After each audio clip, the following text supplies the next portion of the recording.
We've got a video here of tract 37 at Chalk Bluff. This is a big one. It's over 13 acres in size. We're actually on the road that borders the entire northeast side of the property. And what we've done is we've actually driven past and we were headed back again. So we're facing basically southerly. There we are. We're at the very north or northwest tip of the property, that blue dot right there. And we're going to walk southeasterly on the road. So the property's on the right side of the road. Heavily wooded, all kinds of trees that we can't identify, and then there's some that are recognizable too. There's actually some large pine, which was surprising to see. Large hardwoods as well, some red oak and white oak, and then thousands and thousands and thousands of younger trees from 5 to 10 years old. You can see some younger pines there. It was pretty windy the day we were out there. So we've got the map on, excuse me, on the topo setting, and the property actually lays nicely. It's fairly level by the road, as you can see. It actually stays level as you start to walk back into it, and then once you get, I don't know, a couple hundred feet back in, it'll start to slope down. There's what looks like sort of a natural clearing there toward the northwest part of the property, the northwest part of the road frontage. And he's just kind of pointing that out there. You're going to have standard setbacks from the roads at Chalk Bluff for building and camping and all that stuff. So you've got to get back, I believe, 100 feet from the road. So you've got that small clearing up there. But as we walk toward the other side of the property, you're going to see there's a larger clearing a little further in. That might be a lot easier place if you wanted to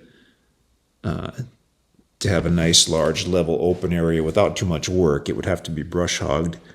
But it was an existing clearing on the property. In fact, the guys that were using it, they just used it for hunting for about the last 10 years. And they had a really cool, like, huge deer stand that they had built. I don't know, maybe 10 years ago, and they had basically, it looked like they had never painted or treated the wood posts on the corners, and they eventually started to get kind of rotten, and then there was a big windstorm a month or two before this video was taken, and it kind of knocked the deer stand or the tower over, and I think we see that actually toward the end of the video here. So again, property still on the right as we walk south or southeasterly along the road there. And there's this kind of the start of the other clearing. I believe we walk back into it in a minute or so here. If you're not already familiar with the location of Chalk Bluff, it's pretty phenomenal. From where we are here, because you drive through quite a bit of public land to get to Chalk Bluff. And from where this property is, it's about a quarter mile to the west of a huge piece of state conservation land.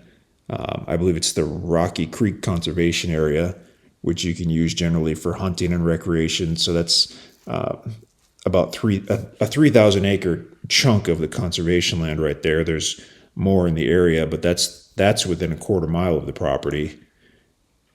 So not only do you have your own private 13 acres, but you're at a quarter mile, so about 30 seconds by car or a minute or two on foot to get to this other 3,000 acre tract of land that you can use for hunting. There's that big deer stand or deer tower that had fallen over or got knocked over in the storm. And as he gets closer, if you kind of, I think he takes a quick look at the bottom and you can see it's kind of, basically the wood wasn't treated. There you go. You can see it there. And it kind of rotted away. But we're taking a quick look at the clearing area. Now that, as you can probably see, it needs to be brush hogged. It needs to be mowed. But that would give you a chance if you wanted to have a good sized clearing without doing too much work. I mean, you could even go in, I guess, by hand and clear that as well if you wanted to do that. And I'm not sure what that is. Looks like maybe part of something you pull behind a tractor. Not too sure about that. And we're seeing just the tiniest fraction of the property here. We're basically seeing stuff within a few hundred feet of the road. And that wind is picking up. Wow, it was windy out there that day. But the property goes way back. I mean, it goes back hundreds of feet to the southwest. So if you wanted a property that has a supremely private building site, this is one where you could kind of do that. It actually borders a little seasonal creek along its southwest side. We didn't walk down to that, but we have seen that when it's been running. It doesn't run all the time, but it does have some cool rocks and rock features and stuff. I don't know if we have any photos of that. And well, that's it for the ground video, but we've got a drone video as well. We'll have some other cool stuff on the listing page at InstantAcres.com. Complete owner financing on everything that we sell on our website. So check out the site. Let us know if you have any questions. We would love to talk to you about tract 37 at Chalk Bluff, a little over 13 acres in size.